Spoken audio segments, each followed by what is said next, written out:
normal.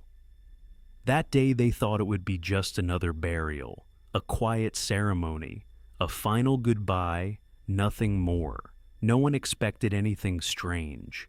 They were there to place a coffin, to close the tomb, and to leave. But the moment the door opened, something felt wrong. Some stopped speaking, others took a step back. The coffins had moved, not just one, all of them. They were no longer where they should have been. Some were pushed against the wall, some were colliding with each other, some were almost overturned, and no one had been inside. The door was sealed, the lock was intact, no signs of damage, no footprints, nothing. And yet, the coffins had moved, and in that moment, everyone asked the same question. If no one went inside, then what exactly moved them?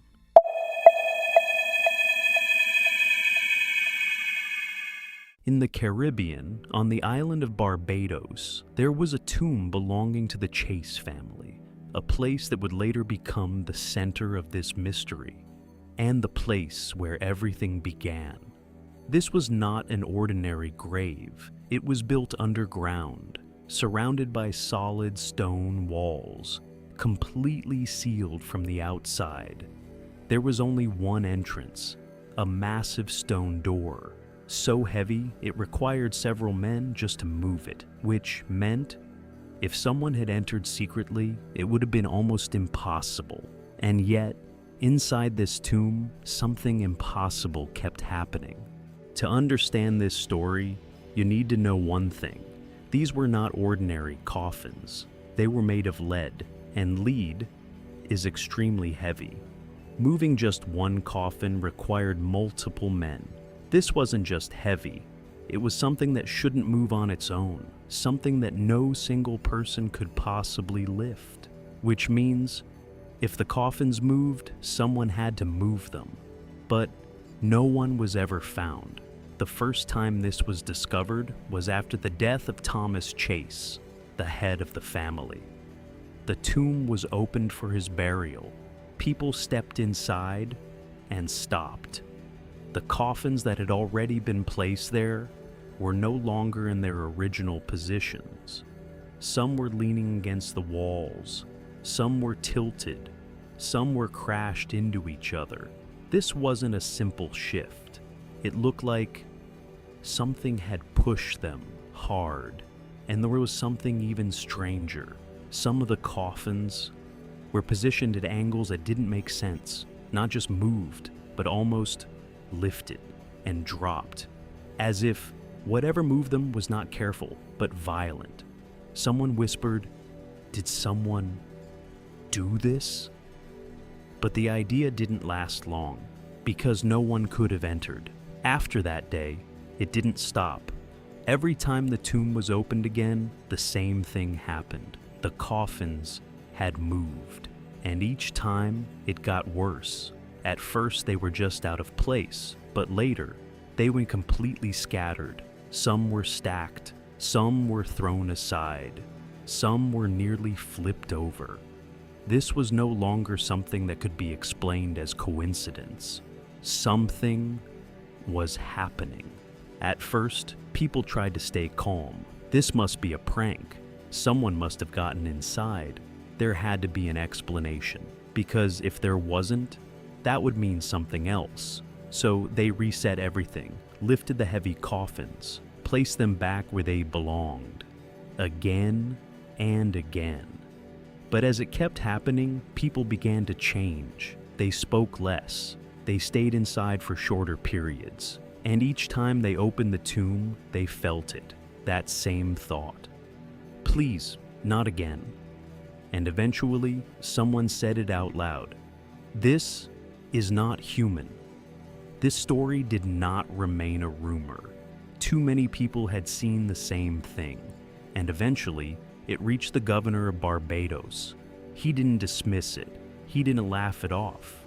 Instead, he decided to investigate it himself. "Is it really possible?" he asked. that no one entered, and yet this happened. He wanted proof, not stories. So he designed an experiment. This time, there would be no room for doubt.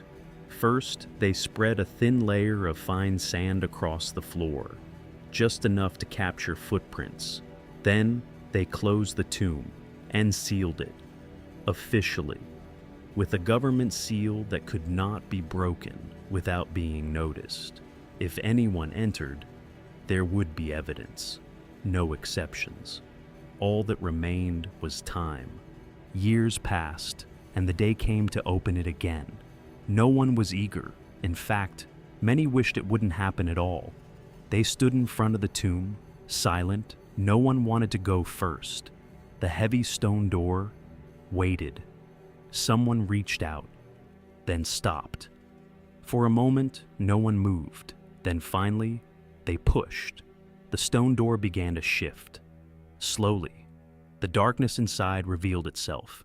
And when the door fully opened, no one stepped inside. Someone took a step forward, then froze. Others just stood there, watching, as if they didn't want to disturb whatever was inside. And then someone finally looked, and in that moment, they saw it again. The coffins had moved, worse than before, scattered, twisted, thrown out of place. Whatever order once existed was gone. But the real horror came next. They looked down at the sand. There were no footprints, not one, no marks, no signs of movement, nothing, not a single mark, as if nothing had ever walked there at all. Then the door, the seal, still intact, untouched, unbroken. If someone had entered, there would be proof, but there wasn't, which didn't mean no one entered. It meant no one could have entered. A perfect sealed room, and yet the coffins moved. People tried to explain it. They had to, because without an explanation, there was only fear. So they came up with theories. First, earthquakes, shifting ground, but the structure was solid. Nothing else had moved. Second, someone got inside, but the seal was intact, and the floor had no footprints. Third, pressure, air, something internal, but nothing could move hundreds of kilograms like that. And then there was one last theory. No one said it loudly, but everyone thought it. What if something inside moved them, and in that moment, no one there could deny it? In the end, a decision was made. The tomb would never be used again. Nothing could explain it. Nothing could stop it. The coffins were removed, relocated, and the Chase family tomb was left empty. After that, people no longer saw it as just a burial place. Even now, this story has not disappeared. It has only spread, a sealed tomb, no footprints, and moving coffins. 3 facts that should never coexist, and yet they did. And so, the question remains, that day, inside that tomb, was there truly no one there? This is not just a ghost story. It was recorded, witnessed, experienced, and yet, no explanation has ever fully solved it. Even now, people return to this story and wonder, if we opened it again, would everything still be the same? Or, even now, is something still moving inside? Or worse, has it already moved again? And if it did, who or what moved them? If this story left you wondering, the next one is waiting for you. Subscribe and stay with us.